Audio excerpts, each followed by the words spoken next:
Oh my gosh, did I tell you we just had a wealth of knowledge and amazing information? It's incredible. I want to continue the progress and the momentum of a wealth of knowledge and information by sharing and introducing our next guest speaker.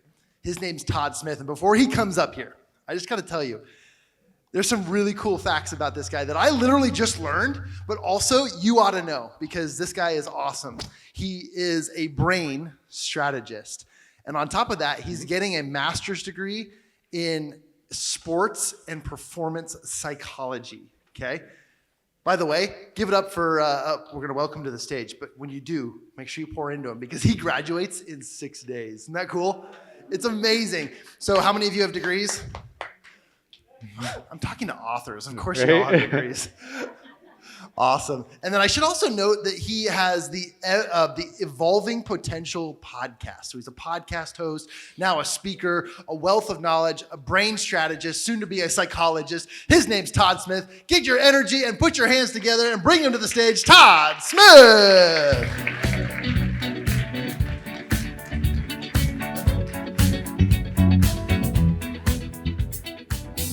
Hello, everybody. How are we doing? So I'm Todd Smith. I am a brand strategist. Brain strategy is cool, too. I guess we could say that. Brain and brand. Brand strategist here with International Impact Book Awards, as well as a client success advisor. That's where I started.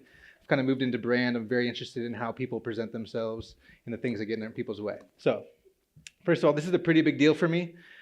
For about the past decade, I've been working on becoming both a public speaker as well as an author. And today is actually my first time doing that. So thank you all. Thank you all for being a part of this.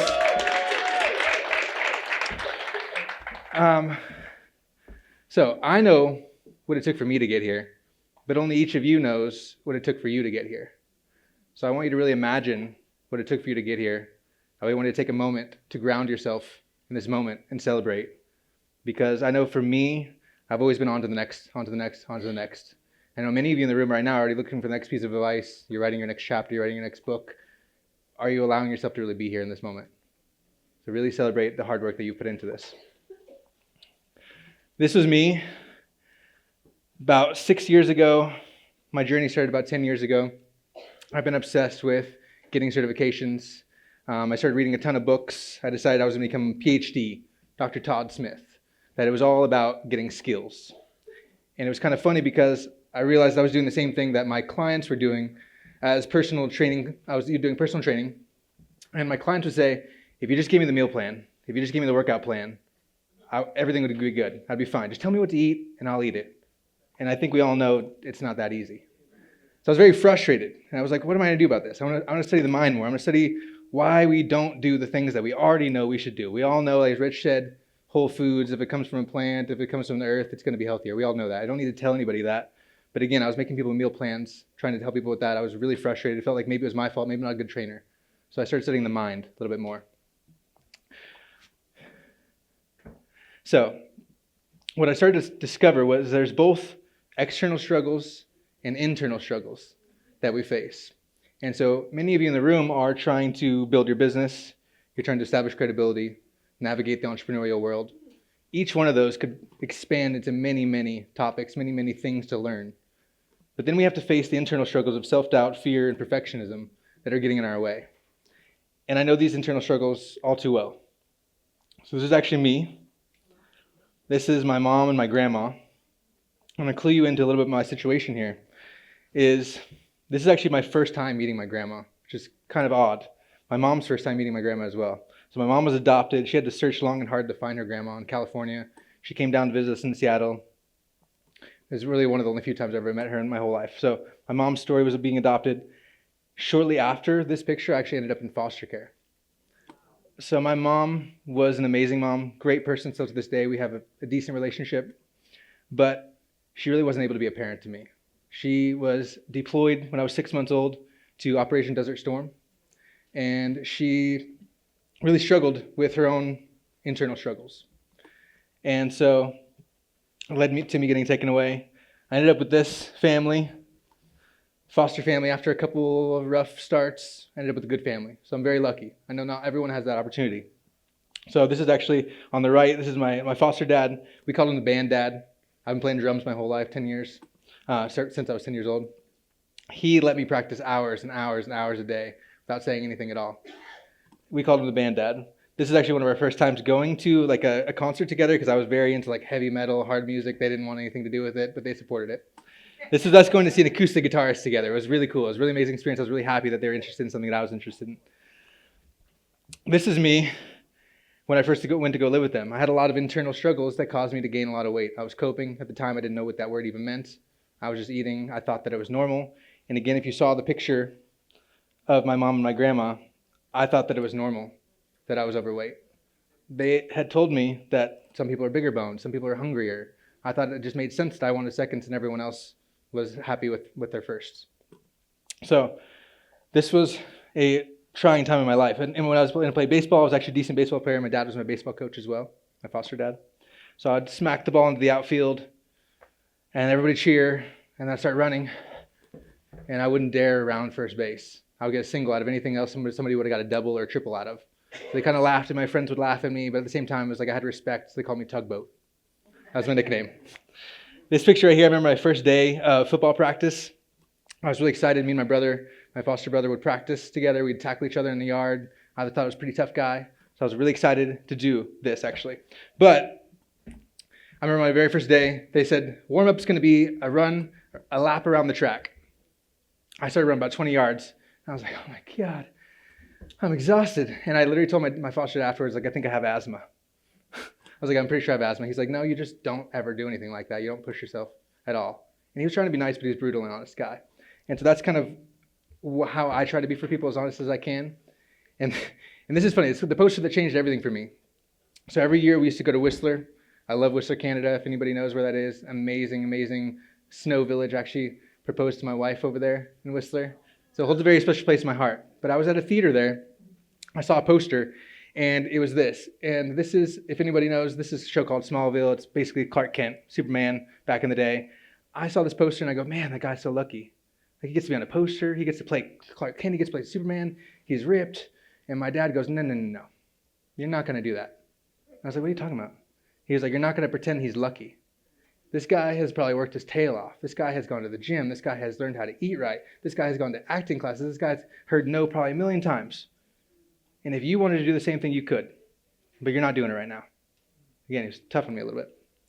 So, again, that started to get rid of the story in my mind. I was like, I thought that I was destined for this. I thought I was just going to be overweight. And so I kind of it planted a seed. It didn't change anything in the moment, but it planted a seed. So this was really my defining moment here. There was a girl, middle school. I'm sure many gentlemen have been there, been rejected. So the sad thing for me was that I was told she does like me by her mutual friend, but she will not date me because I'm too fat. And I was just like, I thought you could just be a good person and everything would work out. So I didn't understand that. So there's a statement that many of you have maybe heard, breakups make bodybuilders. So I actually became a bodybuilder. So I actually worked out a lot. The story came apart. I started studying what is the difference between someone who's overweight and someone who's not. And I figured it's not just genetics. There's a lot more to it. So through my journey, I kind of became obsessive, though. So I became obsessed with progress. With drums, I would practice hours a day. And it's okay to be obsessive if you're okay with not doing it. But the thing is, if I didn't play hours a day, if I didn't hit the gym once or twice a day, I was not okay. And so I started to figure, what's going on? What's the deeper thing here? And so my perfectionism was, I'm going to show no weakness. I'm never going to get abandoned again. I'm never going to get rejected again. I'm not going to make any mistakes. I'm never going to settle. And this NLP course, those first 4 pictures I showed you, those certifications, neuro-linguistic programming is what it stands for. I learned about your mind, how you make decisions, subconscious mind. I learned this thing. They have these things called presuppositions. It's like a new worldview. And there was this thing, there is no failure. There's only feedback. And again, I read this and I'm like, I don't know about that, man. Like, I don't like failing. And so I didn't really take it to heart. So again, it was a seed that planted, but it didn't really come to fruition yet. So this is actually how me and Nim met. I was reading this book called $100 Million Offers. I don't know if anybody's heard of it. This is Alex Hormozzi, author of this book. He goes very in-depth on the funnels thing that Nim talked about. If anybody's interested in the funnels thing, amazing book to read. So in this book, he had a concept called iteration. An iteration concept is basically put something out. It's not going to be perfect. People are going to complain. People are going to tell you what's wrong with it. People are going to tell you what it's missing, and then you fix it and you relaunch it again. But I was in the point of I'm gonna perfect it first, and then I'll launch. I'm gonna get all my degrees. I'm gonna get everything, all my certifications, and then I'll launch. And then I met Nim, and Nim put all that to rest. She's like, "What are you doing?